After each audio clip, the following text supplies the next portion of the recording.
The question is that the bill now be read a second time, and I call the member for Flinders. Thank you, Madam Deputy Speaker.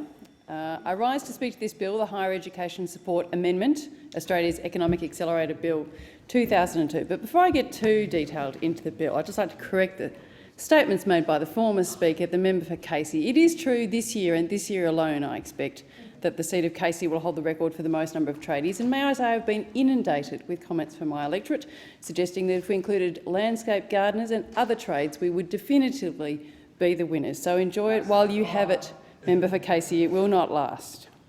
I'm pleased to speak in support of this bill to deliver Australia's Economic Accelerator program, which was indeed introduced by the previous coalition government in February of last year as part of their $2.2 billion university research commercialisation plan. Our universities undertake incredibly important and high-quality work in research. And as we have heard, the 2022 World Intellectual Property Organisation's Global Innovation Index placed Australia 5th in the world for human capital and research. However, on the same Global Innovation Index, we ranked 37th for knowledge and technology outputs.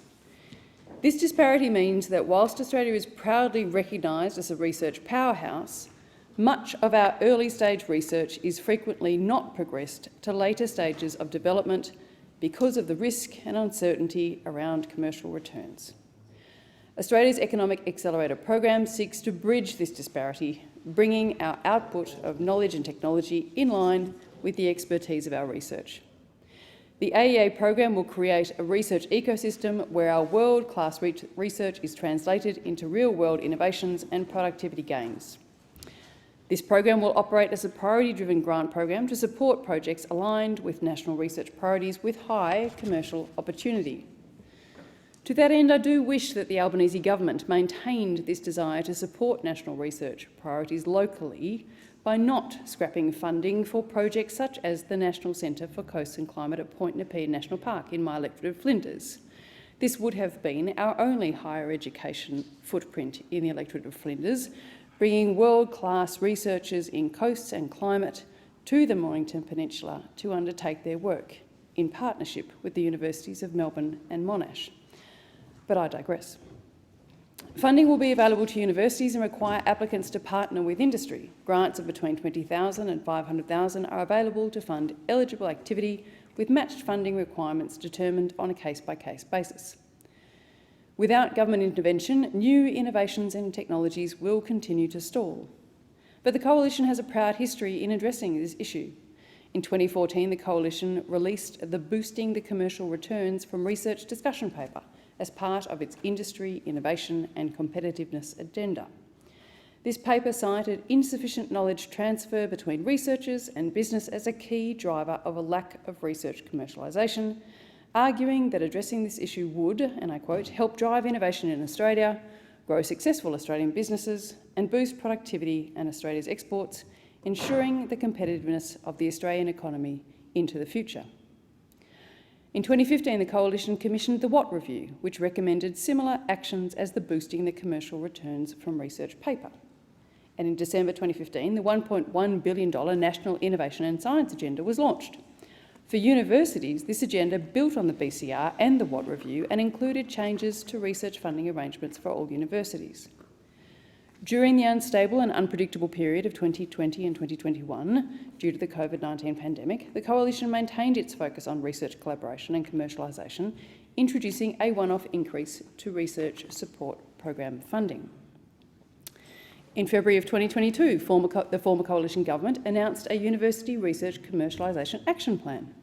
My dear friend, and indeed the chair of that expert panel, which provided input into the $5.8 million scoping project to accelerate university research translation, Mr Jeff Connolly, said that significant reforms were needed to improve Australia's commercialisation woes.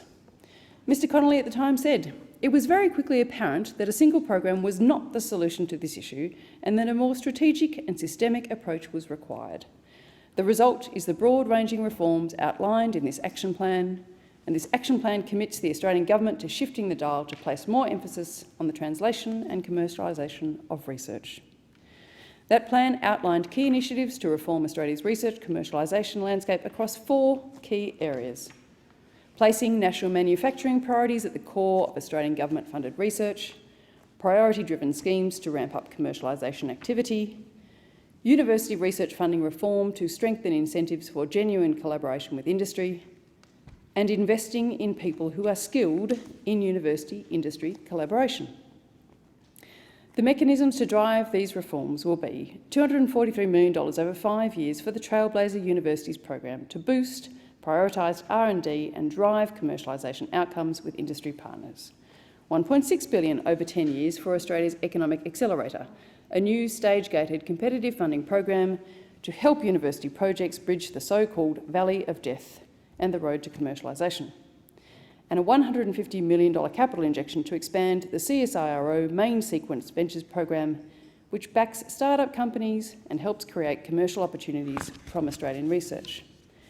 There will be $296 million to be invested in 1,800 industry PhDs and over 800 in fellows over 10 years. And the creation of a new IP framework for universities will support greater university-industry collaboration and the uptake of research outputs. This plan was widely supported at the time by stakeholders including the Business Council, Universities Australia, Group of 8, the IRU, the ATN and Mining Australia. Ensuring that our university and higher education providers' research is better translated into commercial opportunities is critically important going forward, and I am pleased that this government is continuing the work of the previous government on this matter. I thank the member